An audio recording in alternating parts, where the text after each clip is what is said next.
माबोरै नागारनो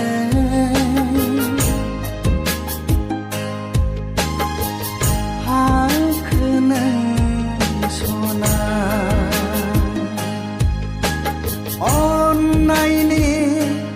एसे गोरा बान्दोखौ बसनो रागायनि अरगेङा गुब्रुसारबाय खानानै दोननाय तौलेङा जस्रांलांबाय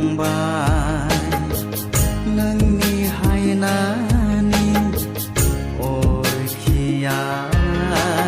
मिथिस्लाबै गोजों हाथरखि बायदि मोनहासौ